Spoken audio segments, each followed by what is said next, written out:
आजकल बड़ा विवाद का विषय बन गया है। कई हमारे मित्र हैं, हमसे पूछते भी हैं कि प्याज और लहसुन में ऐसी क्या कमी है जो उसको निषेध बताया गया है शास्त्रों में। हमारे कई बहुत अच्छे कथावाचक भी हैं, उन्होंने बताया कि प्याज लहसुन जो है उसका सेवन नहीं करना चाहिए। अब उनके अलग अलग बातों को भी लोगों ने संग में कर ये बताया गया है कि धीरेन्द्र कृष्ण शास्त्री जी महाराज कुछ और बोलते हैं, अनिरुद्धाचार्य जी महाराज कुछ और व्याख्या करते हैं प्याज और लहसुन के ऊपर। लेकिन इन सब जो बातों में या इन सब जो भी विचारधाराओं में इनको गलत बताया जा रहा है कि ये गलत बोल रहे हैं, ये अलग बोल रहे हैं, वो अलग बोल रहे हैं। ऐसा शास्त्र में क्यों लिखा हुआ है कि प्याज लहसुन वगैरह गलत है।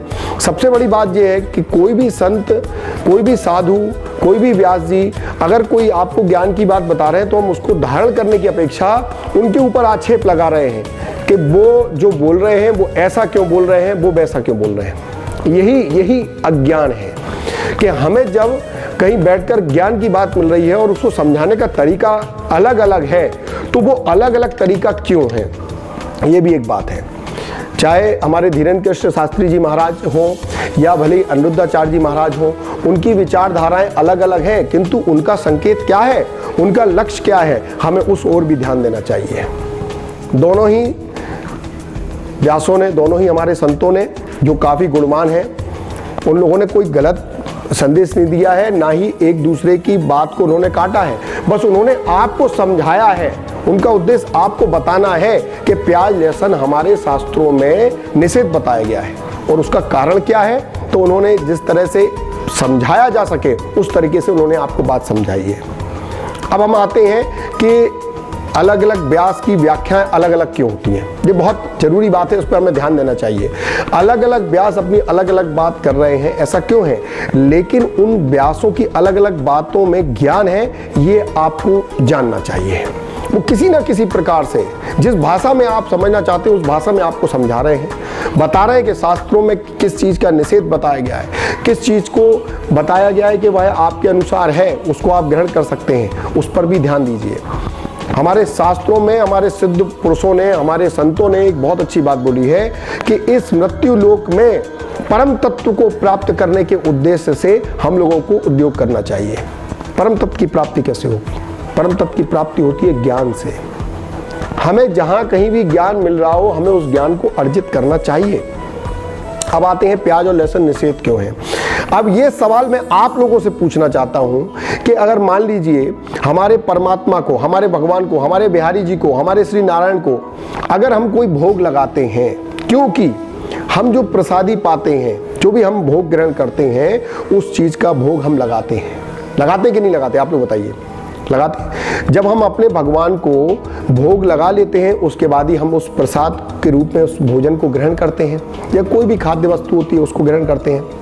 कई ऐसे भक्त होते हैं कि अगर वो कहीं यात्रा में हो या कहीं भी किसी भी और स्थान पे हो, अगर उनके सामने खाने के लिए कोई पदार्थ आता है, वो भोजन के लिए कोई पदार्थ आता है, तो पहले वो भगवान को भोग लगाते हैं और भोग लगाने के बाद उसको प्रसाद स्वरूप स्वीकार करते हैं। क्योंकि यहाँ पर जो कुछ आप देख रहे हैं, जो कुछ भी आप अपनी दृष्टि से देख रहे हो, जो कुछ भी आप सुन रहे हो, जो भी वस्तु का आप सेवन कर रहे हो, वह सिर्फ और सिर्फ परमात्मा के प्रसाद स्वरूप हमें प्राप्त हो रही है।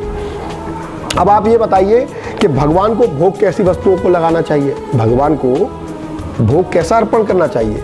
तो भगवान को भोग सिर्फ सुगंधित और ऐसी वस्तुओं का लगाया जाता है, ऐसे खाद्य पदार्थों का लगाया जाता है जो बहुत सुगंधित हो, जो हमारे शरीर के लिए सात्विकता प्रदान करें। क्या प्रदान करें? सात्विकता प्रदान करें, है ना। तो वही वस्तु का हम भोग लगाएंगे। अब प्याज और लहसुन में ये वाली जो बात है, प्याज और लहसुन, कई देशों में इनके प्रति भाव ठीक नहीं है। उनका ये मानना रहता है इसमें तामसिक प्रवृत्ति ज़्यादा बढ़ती है, क्योंकि जैसा आप अन्न खाएंगे वैसे ही आपका मन बनेगा।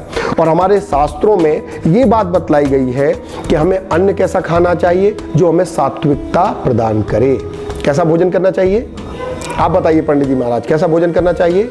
जो हमें सात्विकता दे, हमारे मन को सात्विकता दे, हमारे तन को सात्विकता दे। बताइए गुड्डू जी, सही बात है कि नहीं? तो अब हमें भोजन कैसा करना चाहिए? जो हमारे सात्विकता दे। तो सात्विकता किस में है? उन पदार्थों का सेवन बिल्कुल ना करें जिन पदार्थों में सात्विकता नहीं है।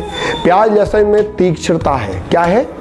प्याज लहसुन में तीक्ष्णता है।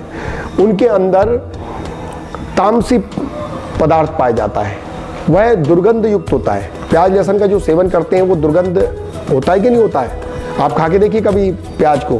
प्याज और लहसुन का सेवन करने वालों के शरीर में से दुर्गंध आती है कि नहीं आती है? साथ ही काम वासना और काम को बढ़ाने वाला भी बताया गया है। तो भैया इसमें सात्विकता कहाँ है?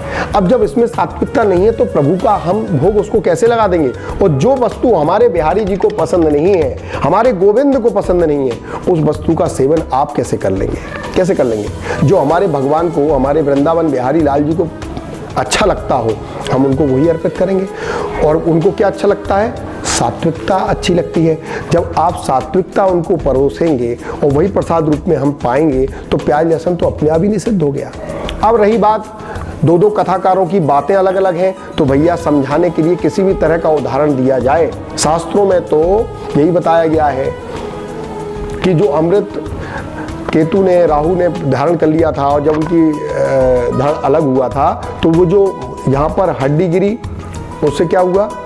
लहसुन हो गया। और जहाँ मांस गिरा, गर्दन कटने पर जहाँ मांस गिरा उससे प्याज उत्पन्न हो गई। तो ये बताया गया है।